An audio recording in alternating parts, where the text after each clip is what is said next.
우리 기도하고 같이 말씀 나누겠습니다.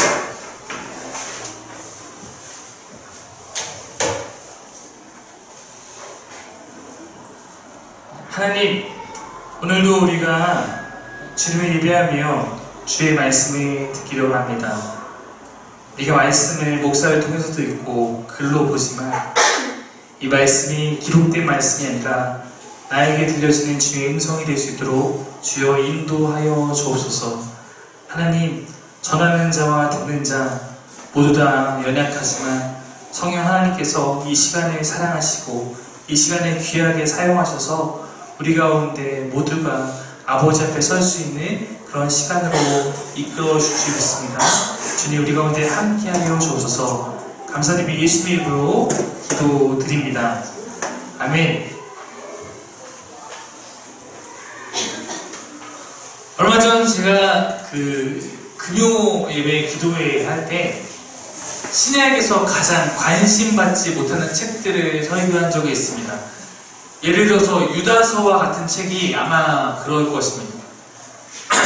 그럼 만약에 구약에서 가장 관심받지 못하는 책이 무엇일까 그러면 아마도 오바댜라는 책이 우리에게 가장 낯선 책이 아닐까 생각합니다. 관심이 없었던 분들은 오바댜라고 할 때 성경에 그런 책도 있어? 라고 물으실 수도 있습니다. 오바댜서는 구약에서 가장 짧은 책이에요. 그래서 오바댜서는 단 한 장이고 21절, 이것이 끝입니다. 더군다나 이 책이 우리에게 많이 알려지지 않은 것은 이 책이 예언하고 있는 것이 유다와 이스라엘에 대한 하나님의 백성을 향해서 예언한 것도 아닙니다. 이방 나라를 향한 예언, 너무나도 짧은 말씀이기 때문에 우리는 이 책에 대해서 잘 알지 못하는 경우가 있습니다. 그것이 오늘 오바댜서를 설교하는 이유입니다. 반대로 말하면 이방 나라를 향한 단 한 장짜리의 짧은 예언서가 처음부터 구약 성경에 속해서 보존되고 지금까지 우리에게 전해지고 있다는 사실은 역설적으로 이 책만이 줄 수 있는 중요한 메시지가 우리에게 있기 때문일 것입니다. 오바댜서는 매일 성경을 함께 묵상하시면 11월 15일, 16일 이번 주간에 단 이틀이면 묵상이 끝나는 그런 책이기 때문에 오늘 이 예배가 아니면 다룰 기회가 없습니다. 다음 주부터는 저희가 말라기를 봐야 되기 때문에 어쩌면 여러분 어디 가서 오바댜를 배우겠습니까? 그러면 이 시간은 우리에게 모두에게 소중합니다. 만약 이 한 시간 여러분이 함께 오바댜서를 잘 마음에 새기면 계속 마음에 남을 것이고 이 시간에 그냥 지나가 버리면 오바댜는 여러분에게 계속 잘 모르는 희미한 성경이 될 수도 있기 때문입니다. 먼저 오바댜서는 이렇게 시작합니다. 함께 말씀하는 것 같이 1장 1절을 읽겠습니다. 시작. 오바댜의 계시가 주 여호와께서 에돔에 대하여 이와 같이 말씀하시니라. 오바댜는 사람 이름이에요. 오바댜 선지자 이름입니다. 오바댜 선지자가 예언한 것이다. 주 여호와께서 에돔에 대해서 이와 같이 말씀하신다. 오바댜 그리고 에돔, 낯선 이름이 둘이나 등장합니다. 오바댜가 그 예언자의 이름이라고 했는데 문제는 여러분 이 오바댜가 정확하게 어떤 사람인지 우리는 다른 성경을 통해서 알 수도 없기 때문에 여기서도 자기가 누군지 설명해주지도 않기 때문에 이 오바댜가 어떤 오바댜다라고 우리가 단정짓기 어렵습니다. 제가 어떤 오바댜라고 말하는 이유는 구약의 오바댜를 검색해 보시면 구약의 오바댜라 이름은 굉장히 많이 나옵니다. 왜냐면 성경에 나오는 오바댜만 13명이에요. 13명의 오바댜가 있는데 그 중에 어떤 오바댜가 이 오바댜는 알 수 없다는 거예요. 그럼 에돔은 누구인가? 에돔은 국가의 이름이에요. 에돔이란 나라, 이스라엘처럼 국가의 이름입니다. 특별히 에돔과 이스라엘의 관계에 대해서는 오바댜서 내에서도 기록되고 있습니다. 1장 10절 말씀이에요. 한번 같이 읽겠습니다. 시작.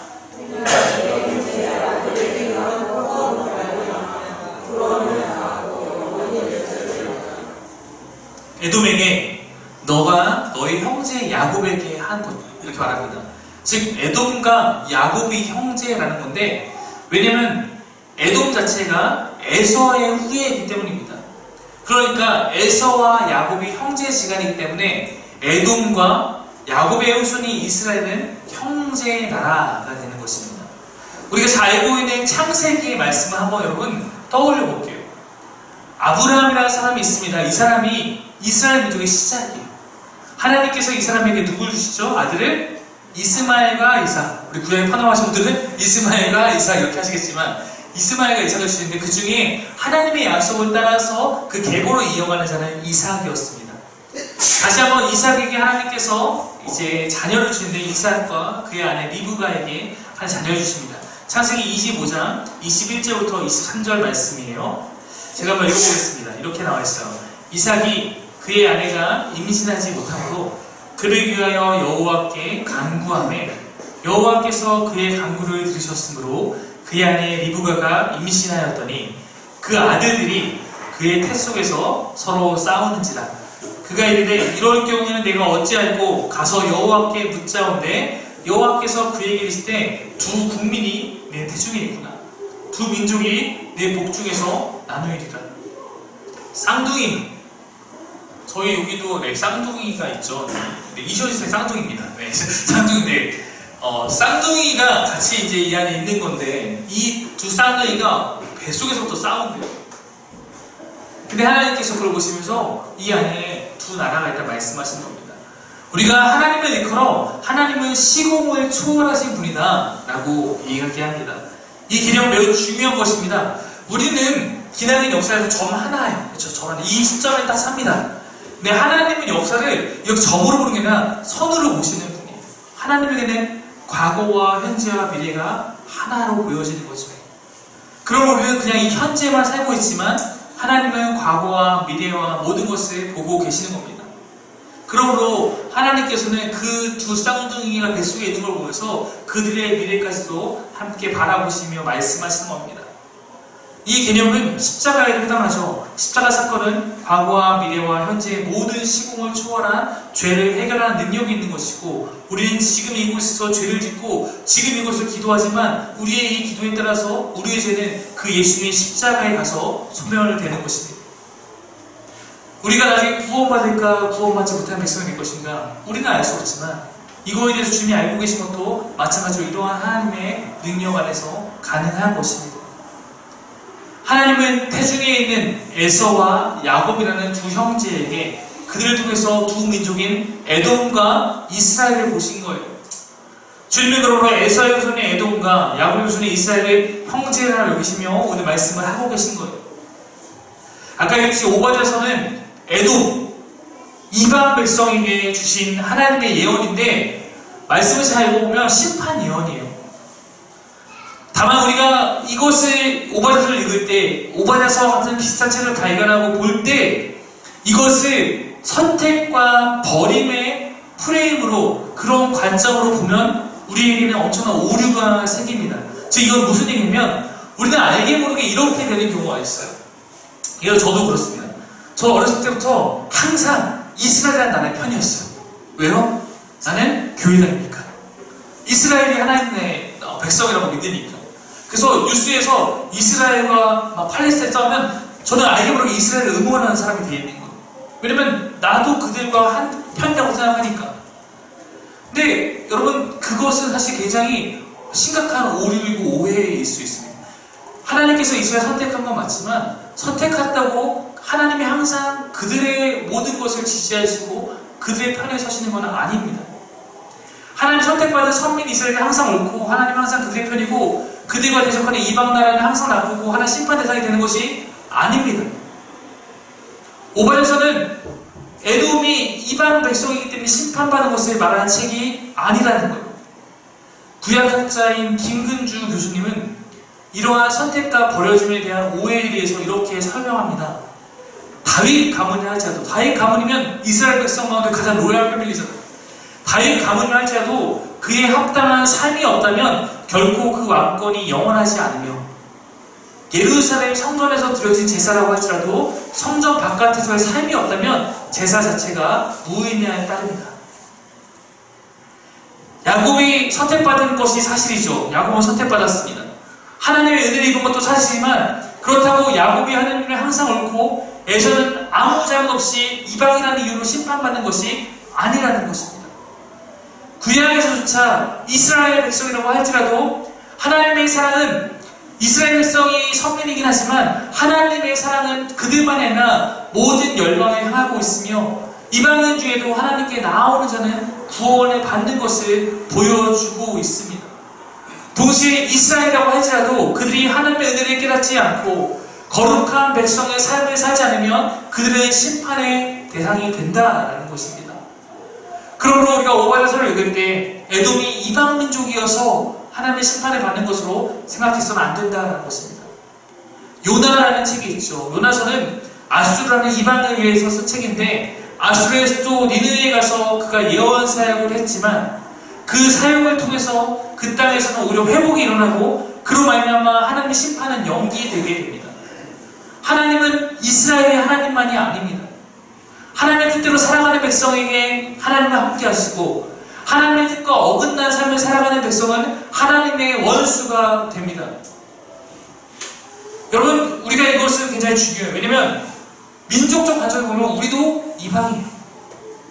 우리도 이방입니다. 그러나 하나님은 우리의 편이 되십니다. 에돔이 다만 오늘 심판을 받는 것이 있다면 그들이 잘못한 것이 있기 때문에 그들이 잘못한 것은 형제에게 자행한 폭력입니다. 에돔의 구체적인 죄는 어려운 상황에 놓인 이웃에 대한 방관과 폭력이라고 정리할 수 있습니다. 우리가 이제 구약의 말씀을 제법 다루어서 역사를 조금 이제 아시겠지만 북이스라엘과 남유다가 있습니다. 이 두 나라가 갈라진 나라인데 두 나라 모두 하나님을 믿는 나라지만 하나님 뜻대로 살지 않아서 하나님의 경고를 받게 되고 그래도 회개하지 않았기 때문에 심판을 받게 됩니다. 먼저 북이스라엘이 아수르라는 나라에게 멸망을 당하는 심판을 받습니다. 그리고 남유다 혼자 남아요. 남유다 또한 하나님 앞에서 회개하지 않기 때문에 바벨론이 쳐들어와서 남유다를 멸망시킵니다. 오바댜 1장 11절에는 그것이 나와 있어요. 1장 11절 말씀 같이 읽겠습니다. 시작.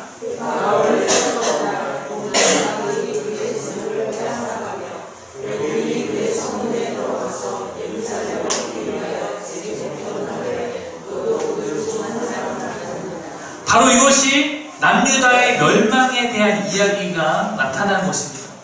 여기서 이방은 바벨론이죠.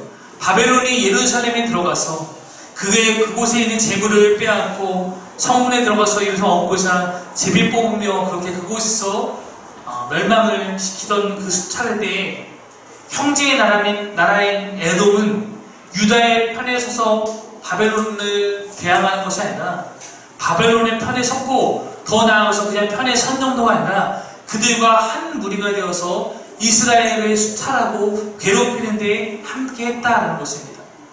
유다의 어려운 상황을 이용해서 그들은 유대 땅을 차지하고 약탈하는 데 동참했다는 것입니다. 여러분, 우리가 옛날에 모모 같다. 옛날에 우리가 김동서 선수 그 스케이팅 사건에 오노를 보면서 분노하면서 오노스럽다 막 이런 표현을 막 쓰고 그랬는데 구약에서 에돔 같다라는 표현은 이런 것입니다.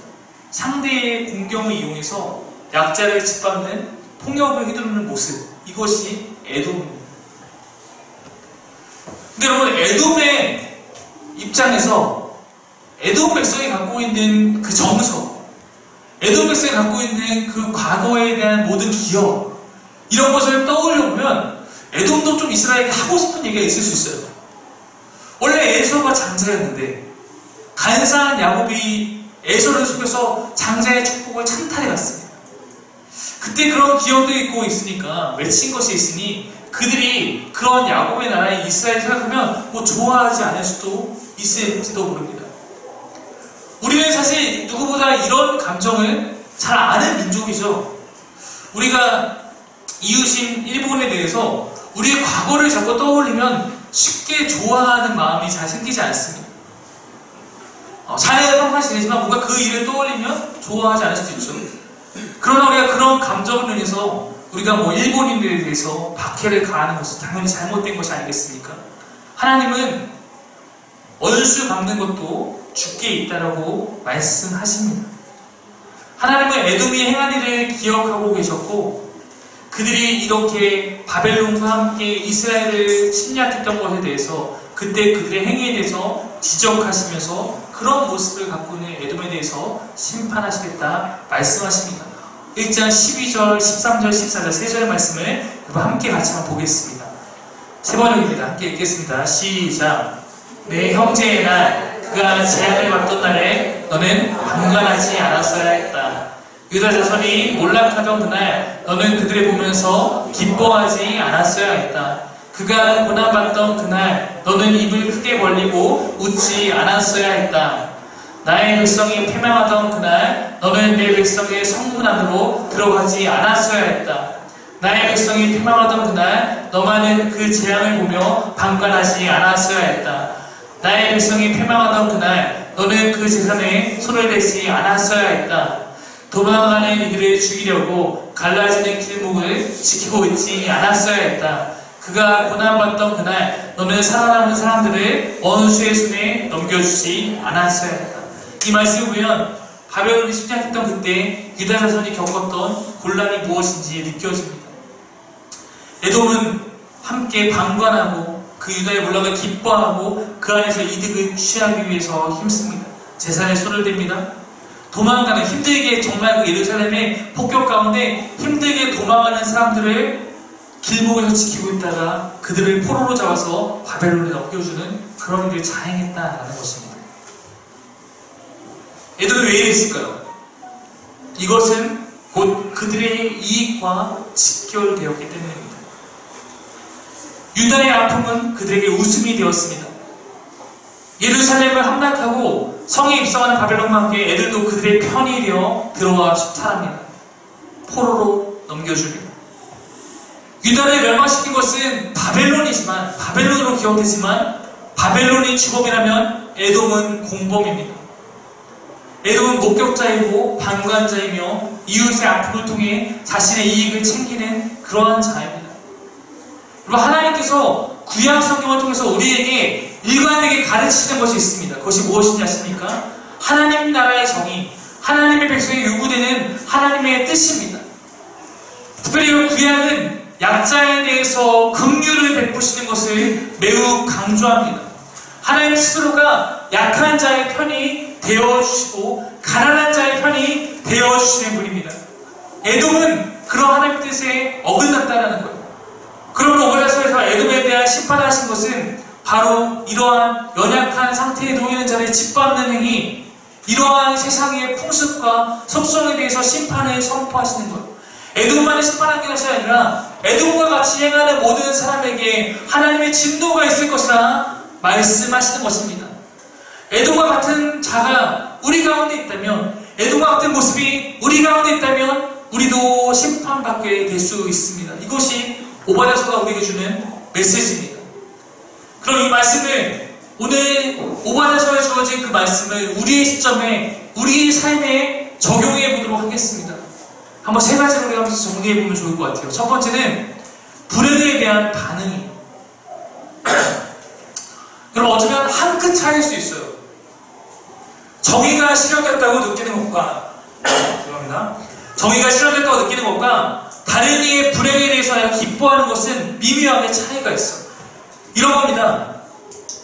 주변에서, 저도 그럴 때도 있고, 주변에서 뭔가 악한 자가 좀 나에게 서운하게 했던 사람이 어려운 일을 당하게 되면 하나님이 치셨어. 그렇게 못되게 굴더니 갚아주시는구나. 이렇게 바라보는 우리의 시선들이 있죠. 근데 우리가 이거에 대해서 조심해야 될 필요가 있다는 것입니다. 내가 싫어하는 사람이 올바른 행동을 하지 못하고 있다고 여기는 사람이 불행한 일을 만나게 될 때 우리는 그것에 대해서 반응함에 있어서 조심해야 합니다. 우리가 오늘 이 말씀을 대하기 전까지 우리의 그냥 인간적인 내면의 반응은 악한 자, 나에게 서운하게 했던 사람이 뭔가 고통을 당하면 속으로는 쌤통이다 할 수 있지만, 오늘 말씀이 우리에게 원하는 것은 너희는 달라야 한다. 특별히 교회에 대해서는 이런 일이 굉장히 많습니다. 우리는 무심코 판단하고 정죄하며 심판합니다. 조금은 극단적인 예로 이런 예들이 들을 때가 있죠. 뭔가 목회자에 대항하고 목회자 목사에게 대항하고 교회를 혼란스럽게 하는 그런 성도가 중병을 맞이하게 되었다고 생각해 봅시다. 그런 상황에서 예를 들어서 목사님이 이렇게 말하는 거예요. 그렇게 막 교회를 혼란케 하더니 하나님이 병을 주신 거예요. 그런 일에 대해서 죄의 결과나 하나님의 심판이라고 말하는 것은 사실은 에돔과 같은 모습일 수 있다.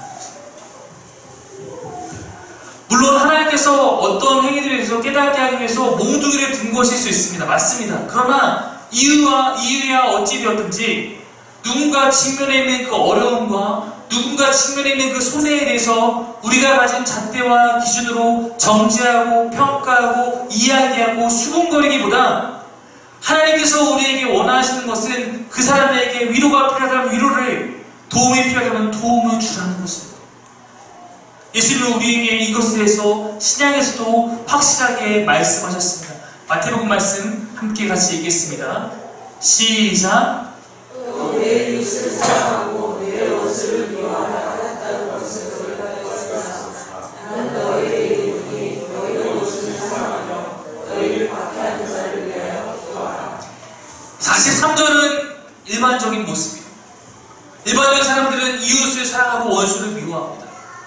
그러나 나는, 예수님은 우리에게 이르기를 너희는 원수를 사랑하며 너희를 박해하는 자를 위해서 기도하라. 여러분, 이 기도가 주님 저놈을 아주 심판해 주십시오 이런 기도가 아닌 거예요. 박해받는 자를 위해서 기도하라. 원수를 사랑하라. 만약 우리가 원수를 사랑하자는 말만 하고 그 이상을 아무것도 행하지 않는다면 말뿐인 기독교인의 삶은 얼마나 가볍고 공허합니까? 원수를 사랑한다는 것은 내 감정을 상하게 하고 나랑 친하지 않고 더 나아가 내게 악을 행한 악한 자에 대해서라도 그에게 도움과 위로가 필요한 상황이 보인다면 그것을 행하는 것입니다. 그것이 원수를 사랑하는 것. 그를 위해서 기도해 주는 것입니다. 오바데서는 우리에게 그것을 깨닫게 하고 있습니다. 두 번째 정리해보면 이렇습니다. 두 번째 읽겠습니다. 시작. 어렵고 힘든 상황에 놓인 사람을 더욱 박해하고 그를 통해서 우리가 이득을 본다면 그것은 잘못된 것이구나 우리가 모두 인식합니다. 다만 우리가 그 상황에서 잘못된 줄 알면서도 그렇게 하는 것은 나에게 이익이 되기 때문에 알고도 죄를 짓는 것이죠. 안타깝게도 이스라엘은 하나님의 선택을 받아서 진 민족이었습니다만 그들도 이러한 죄를 서슴지 않습니다. 연약한 자를 돌보지 않고 그들을 통해서 이익을 얻는 것이 이스라엘의 모습이었어요. 죄가 가득한 세상의 사회 구조는 누군가의 고통이 나의 이익이 되는 상황이 많습니다. 이스라엘 백성은 하나님의 백성입니다만 그들은 그것을 거부하고 하나님의 기준을 따르기보다 그 구조 안에서 그들도 이득을 취합니다. 예를 들어 이런 겁니다. 하나님께서 이스라엘 모든 사람에게 땅을 줬어요. 모든 지파에게 땅을 줬습니다. 누군가는 그러나 농사 짓다가 흉년이 될 때가 있고 또 누군가는 재해를 맞을 수도 있고 어떤 어려움 등으로 소출을 얻지 못하면 다른 데 가서 소출을 구해야 되는 빚을 지는 상황이 생깁니다. 하나님께서 이스라엘 백성에게 명령하신 것은 너희는 너희의 손을 펴서 그런 어려운 자를 돌보고 나누라라는 것이었는데 악한 사람들은 그것을 기회로 여기는 거예요. 그때 뭘 합니까? 고리 대금업을 합니다. 네가 정말 어려우니까 쌀 줄게. 대신 네가 나에게 갚아. 못 갚습니다. 그러면 그럼 네 땅을 나한테 줘. 땅도 줘. 또 어려운 땅입니다. 그럼 네가 우리 저 종이 돼. 네 자녀가 종이 돼. 이런 식으로 하면서 가진 자는 더 가진 쪽으로, 안 가진 자는 더 안 가진 쪽으로 이렇게 벌어지는 현상이 이스라엘에 있었습니다. 가난한 자를 착취합니다. 결국 연약한 자, 가난한 자는 땅을 내고 소작농이 되어가고 노비가 되어갑니다. 그 기회를 듣다 누군가는 그런 자를 이용해서 부유한 자가 되어갑니다. 하나님의 명령에 어긋났어요. 하나님의 명령에 따르지 않았어요. 하나님께서 그들이 그렇게 살아가자 가난한 자를 돌보지 않고 자신만의 바람으로 살아가자 결국 이스라엘 모두를 땅이 없는 가난한 자로 만들어 버리셨습니다. 이것이 포로 심판이었어요. 그들 모두에게 땅을 다시 뺏은 거예요. 너희는 자격이 있어. 그것을 좀 깨닫게 하기 원하시는 거예요. 여러분, 제가 말하는 지금 이스라엘의 삶이 우리의 삶 아닙니까? 이 시대의 삶 아닙니까? 가진 자는 연약한 자들을 이용해서 더 가지려고 하고, 그것이 세상이에요. 우리도 이 세상의 구조 가운데 다른 사람의 아픔과 좌절이 내게 기회가 되는 순간들이 너무나 많이 있습니다. 뭔가 한 자리를 놓고 경쟁하는데 이 사람은 아파요. 그럼 나에게 기회가 되는 상황이 오죠. 이 세상의 구조가 안타깝지만 그렇습니다. 모두가 경쟁자이고 다른 사람의 실패가 나의 성공으로 이어지고, 그러다 보니 옆 사람의 어려움은 곧 나에게 기회가 되는 경우들이 분명히 존재할 수 있습니다. 그때 우리는 과연 어떻게 해야 할 것인가? 누군가는 집이 없어서 허덕허덕 대고 있는데, 누군가는 집이 많아서 하나 둘 늘어가고 세를 주고도 계속 이익을 쌓고자 힘씁니다. 제가 아직도 이런 예를 들면, 우리 가운데 이렇게 제가 예를 들 때 꼬집는 사람이 있었으면 좋겠는데 다 여기는 그런 피해자들만 지금 다 모여있는 것 같아요. 그래서 저는 기독교인의 삶 가운데 저희 교수님 했던 아주 현실적인 이야기, 내가 만약 누군가한테 세를 주고 있으면 월세를 낮춰주는 것이 사랑의 실천이다 라고 했던 저희 은사님의 말씀이 떠오릅니다. 그거 하지 않으면서 사랑한다고 말하지 마라. 기독교는 공허한 외침을 해서는 안 된다는 것입니다. 혹시라도 나에게 적극적인 도움을 위해서 누군가가 그 도움을 받고 힘을 얻을 수 있다면 우리는 내가 할 수 있는 이웃을 사랑하는 방법을 고민할 수 있어야 합니다. 우리가 이렇게 이웃이라고 하면 늘 멀리 있는 것들만 생각하지만 우리의 가장 가까운 이웃은 누굽니까? 나와 함께 살아가는 사람들. 우리 교회의 사람도 있고 더 가까이는 여러분의 가족들. 만약에 오늘 우리가 이 설교를 가장 가까이 실천한다면 집에 가서 평소 내가 하지 않았던 집안일을 하나 해주거나 평소 만들어지지 않았던 좋은 음식을 하나 만들어줌으로써 가장 가까이 있는 사람에게 도움과 위로가 될 수 있다면 그것이 말씀이 실천되는 것이라 생각합니다. 근데 오늘은 이렇게 악을 저지르는 것뿐만 아니라 또 하나 지적하는데, 악을 저지르지 않는 문제뿐만 아니라 소극적인 선행에 대해서도 지적합니다. 악을 저지르지 않는 것도 중요하지만 선행을 소극적으로 하는 것도 우리에게 요구되는 하나님의 뜻이 아니라는 것. 즉, 나의 도움이 필요한 상황에서 방관하는 것을 의미합니다. 하나님은 오늘 오바댜서에서 방관에 대해서 두 번이나 말씀하시고 있어요.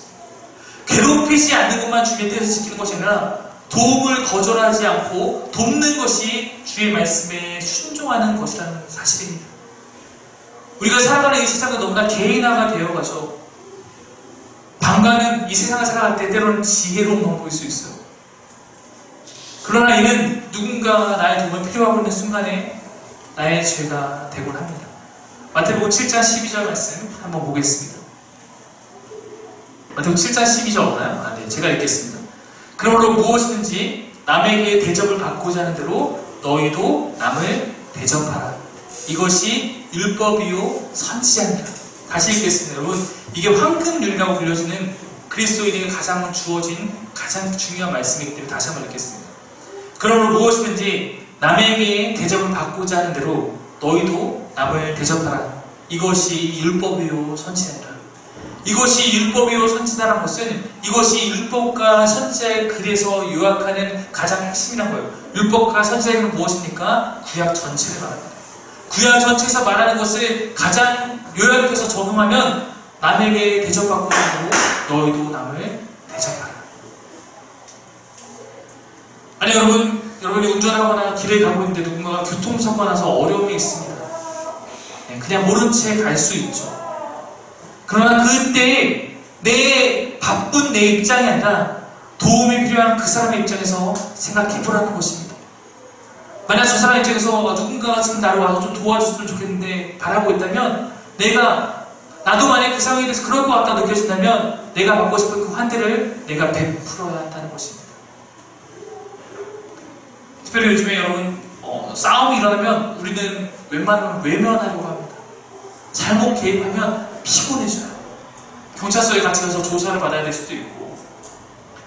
그러나 혹시 누군가 그 싸움의 약자라면 누군가는 그 어려움을 당하면서 다른 사람의 도움을 간절히 바라고 있을지도 모릅니다.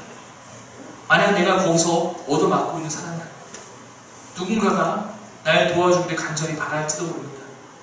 내가 도움을 받고자 하는 대로 나도 그렇게 선을 행하는 것이 필요하다는 것입니다.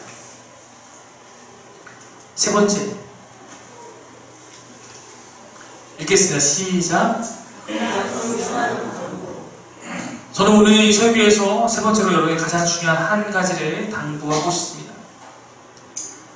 우리가 슈퍼맨이 아니라 일반인이고 우리에게는 한계가 있다는 것을 알고 있습니다.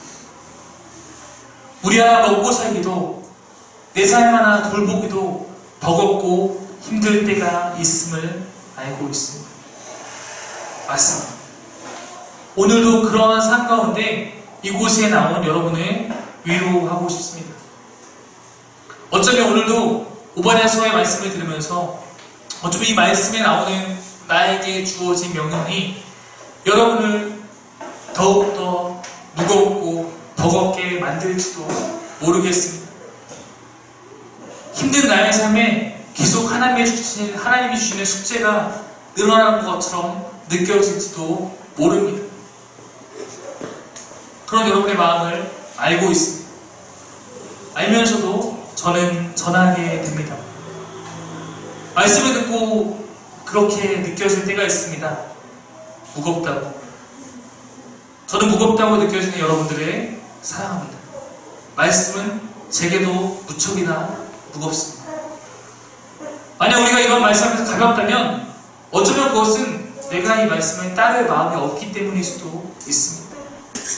말씀대로 삶을 살 때 때때로 우리의 마음은 무겁고 버겁습니다. 여러분, 지금부터 제가 하는 얘기를 잘 들어주시기 바랍니다.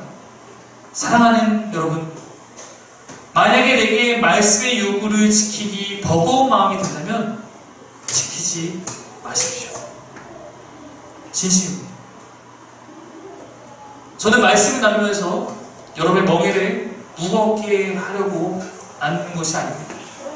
말씀이 내게 그저 부담이 되고 내 안에 지키고 싶은 의지도 그냥 무거움으로 남아있다면 잠시 이 마음을 내려놓으셔도 됩니다.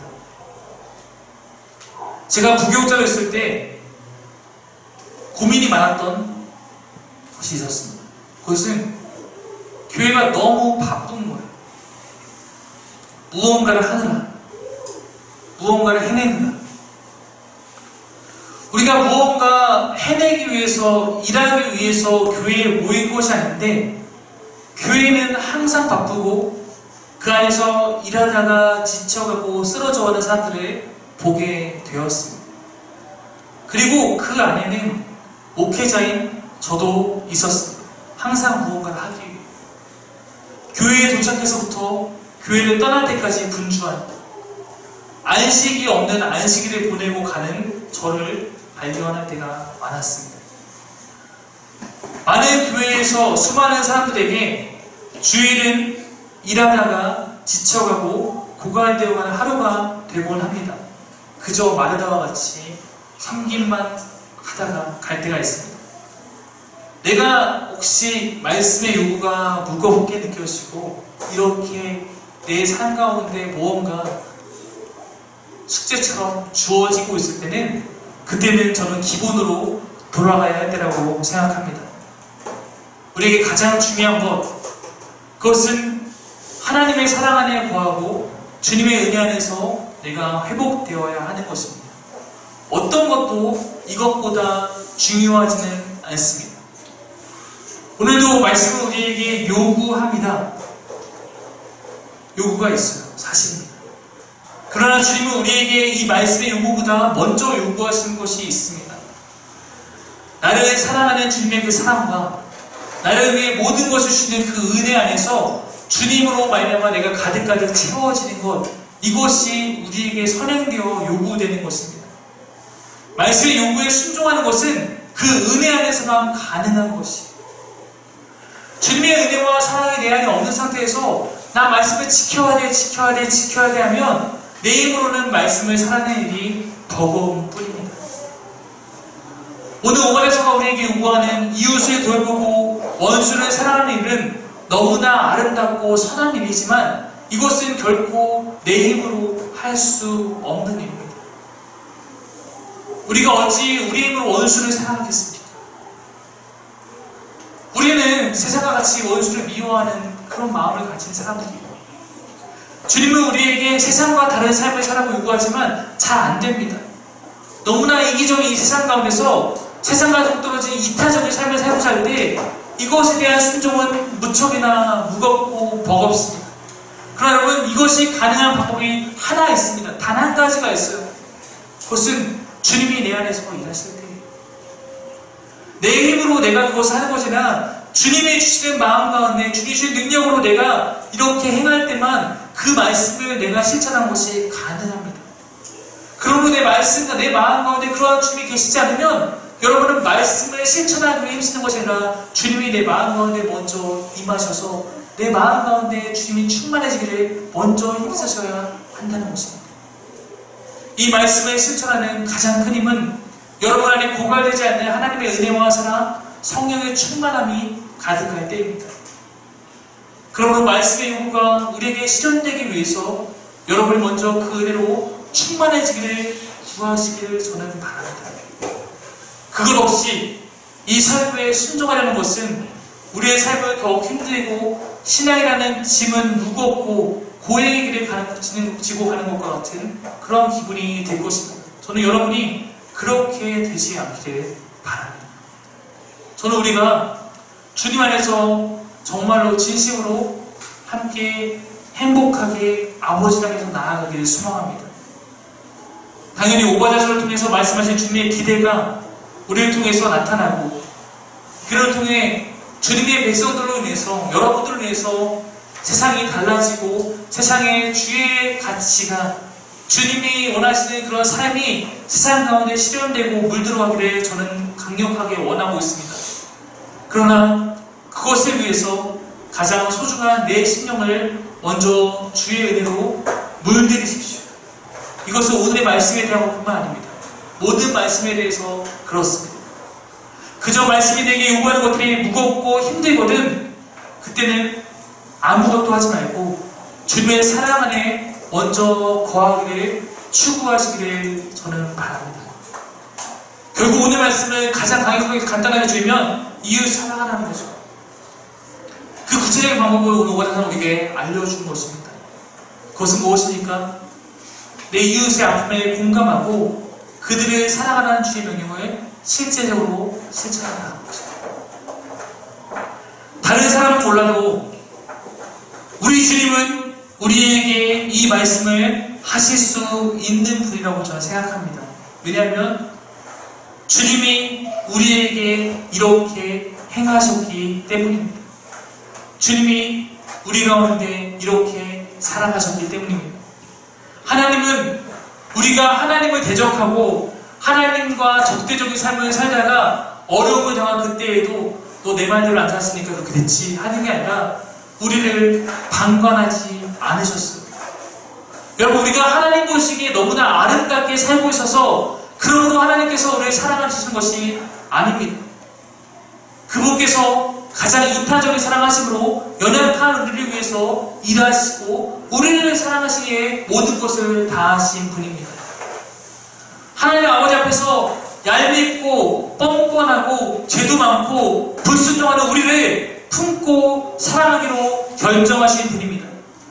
우리가 구원에 대해서 방황하고 죄의 사슬에 매어서 죽어갈 때 그는 우리의 연약함과 우리의 아픔에 공감하시며 자신의 모든 것을 우리를 위해 내어주시고 우리를 살리신 그런 분입니다.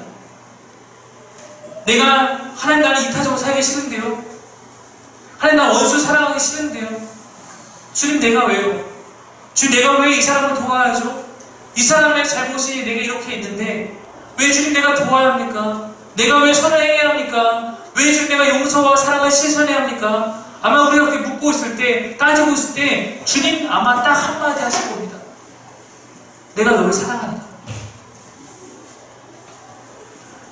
주님이 나를 사랑하셨기 때문에 주님이 나를 사랑하셨으니까 그 사랑을 깊이 체험하고 그 사랑으로 물들어 있는 자 주를 따라 살기를 원하시는, 주님이 나를 사랑하시고 내 아픔에 공감하시고 나를 도우시는 것이 정말 내가 느끼고 그러한 주님의 사랑으로 내가 채워질 때 우리는 이제 말씀을 들고 세상으로 나아갈 수 있는 것입니다.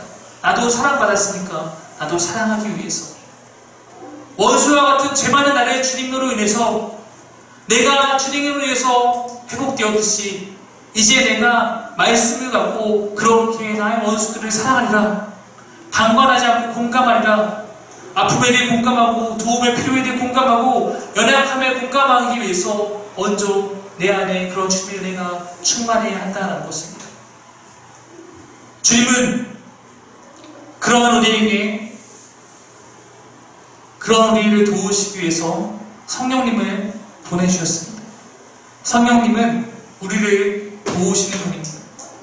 그가 오늘도 우리를 도우십니다.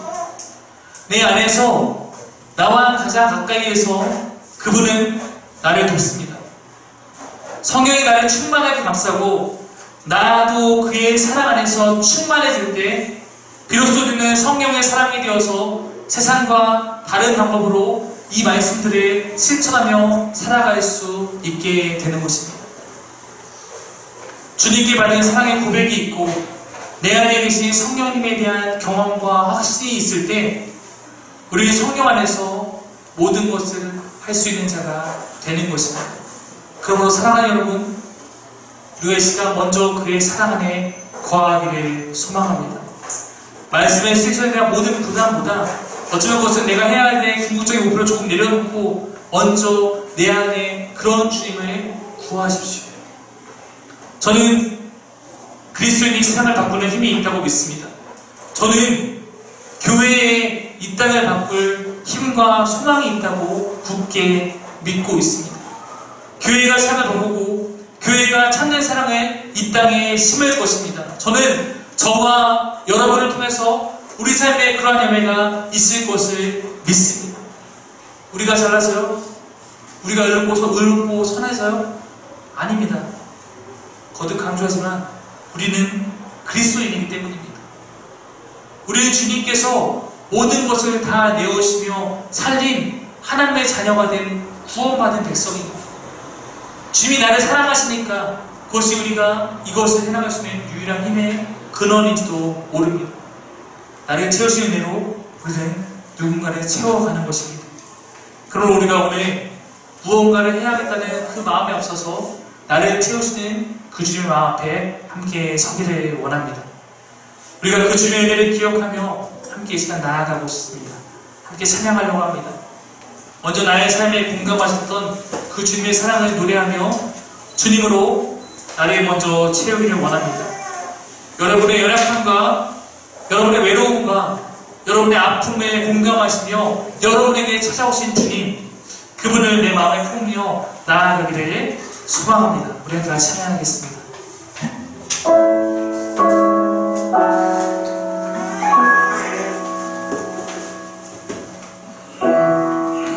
혼자서만 세상을 사는 듯이 주가 멀어 보이기만 한데 우리는 바라보아야 하네. 우리에게 오셨던 그 주님을 혼자서만 세상을 사는 듯이 주가 멀어 보이기만 할 때 우리는 바라보아야 하네. 우리에게 오셨던 그 주님을. 아멘. 주님이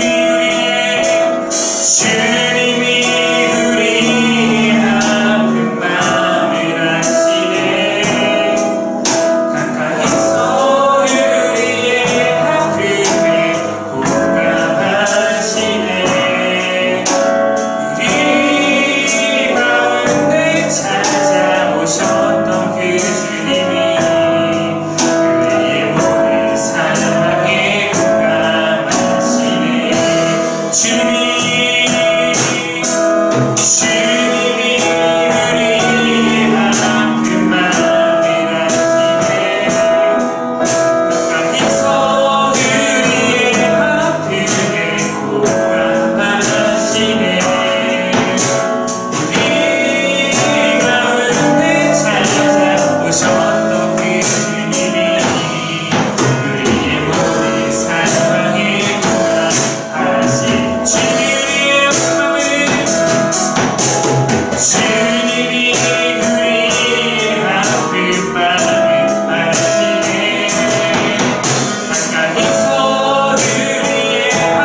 주님이 원하시는 삶에서 나아갈 수 있는 힘을 얻는 것입니다. 그리고 사랑하는 여러분, 오늘 5번에서 주는 말씀이 우리에게 목표처럼 주어졌다면 그 우리를 시행하기 위해서 먼저 우리가 주의 사랑 앞에 서기를 원합니다. 주님, 내